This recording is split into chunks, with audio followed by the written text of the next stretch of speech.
articles, Article 46, also by Mr. Reed, public posting of open meeting law complaints.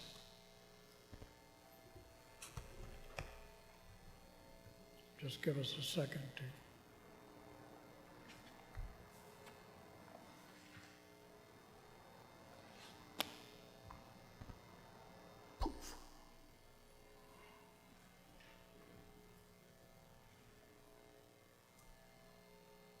All right, so this warrant article proposes to urge the town to vote to urge the select board to post open meeting law complaints on the town's website. I've asked the town to post open meeting law complaints so that interested members of the public would know that they exist and be able to read those complaints and draw their own conclusions about the validity of complaints which have been filed. The town declined to post my complaints, or any complaints for that matter. As I think this is an important issue, I decided to initiate this warrant article to see if the citizens of the town would urge the select board to post all open meeting law complaints on the town website. First, I want to speak briefly to a law called the Open Meeting Law. I've just mentioned it in the previous article, the OML for short. This law governs the conduct of public bodies, that is, boards and committees. So, what happens if a member of the public believes a public body has violated this open meeting law?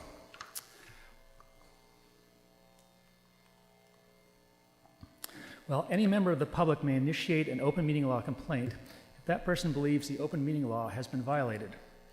The open meeting law spells out a very specific procedure on how to resolve the complaint with the public body. The open meeting law complaint process begins with that individual filing a complaint against the public body that is suspected of violating the open meeting law. This complaint must spell out in some detail how you believe the open meeting law was violated. So how does the public body respond to a complaint? The first step is that the public body must meet to review the complaint. The discussion is all part of transparency to make everyone, including the public, aware that there is an alleged issue which needs to be resolved.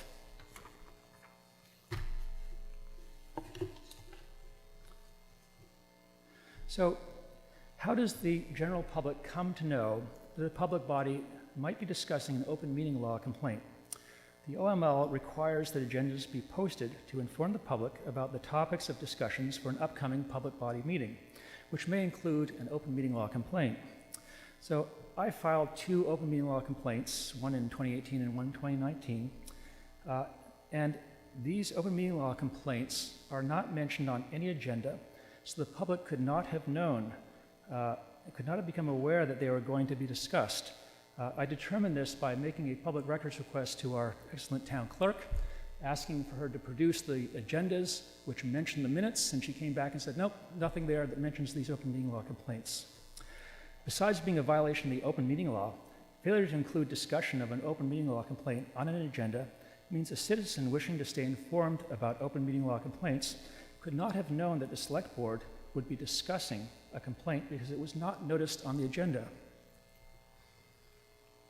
So, how else could a concerned citizen have known about the select board's discussion of open meeting law complaints? Well, that concerned citizen could check for mention of open meeting law complaints in meeting minutes, because the open meeting law requires the meeting minutes include a list of all documents and exhibits used at the meeting. That would include the open meeting law complaint itself.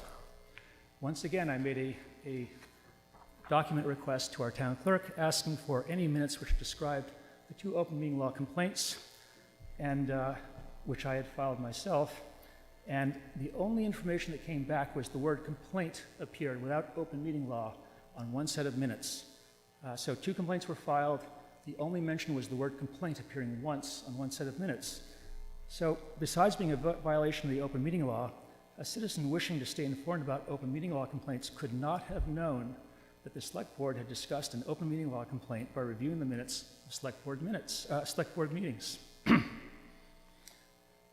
So why should we care if open meeting law complaints are completely hidden from the public? Well, interested members of the public remain unaware that open meeting law complaints exist, and the only way to really find out if there's a complaint is to make repeated public records requests to the town, asking if there are any new complaints. And this is obviously a waste of everybody's time. So most importantly, systematic hiding of open meeting law complaints violates the public trust of transparency in government. I've asked if other towns post open meeting law complaints, or I have been asked, and the answer is yes. For example, Acton posts open meeting law complaints on its website. It has been suggested to me that the town should have discretion about which complaints, if any, that it posts. This approach is problematic, and I'll give you an example. Town council responded to my second open meeting law complaint by calling my complaints, and I'm going to quote here, frivolous, and the other word used was harassing. And these are the exact words used to describe my complaints. But just a few days ago, the Attorney General's office found that these frivolous and harassing complaints were in fact violations of the open meeting law, and warned the town that if they were repeated, that they would be considered intentional violations of the law. Clearly, town council's opinion is completely out of step with the Attorney General and cannot be used to reliably determine if an open meeting law complaint has merit. And therefore, I'm asking the citizens of the town to vote to urge the select board to post open meeting law complaints so citizens can look at them and make their own decision on whether they're valid or not. Thank you. Any questions from the select board? Any questions from the public? Yeah, hello. Mark Ailes, 62 Prescott Road. I just wanted to ask, I like the idea that it says this kind of posting on the website, you know, aside from the legally OML required having it on an agenda and having it discussed within 14 days, says when the complainant asks that it be posted, because some people might prefer to have it a little bit lower profile. So I was wondering if that, you know, how carefully you thought about that.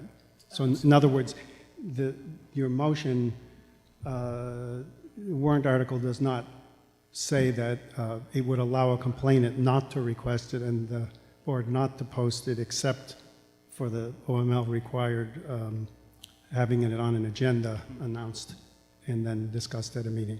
Am I clear? I'm sorry, I'm a little bit. Are you saying that you're wondering if a complainant can ask for their complaint not to be posted on the town website? No, you're saying here that you're asking as I read it, and I'm just asking for further confirmation, that you're requesting that the town post it when such posting is requested by the complainant. Exactly. So the complainant may not request, and then the board may not post, but they of course still have to put it on an agenda in a timely manner and discuss it in an open meeting. Correct. I think that the complainant should have the option of having it posted. It shouldn't be a necessity. Thank you. Any additional questions? All right,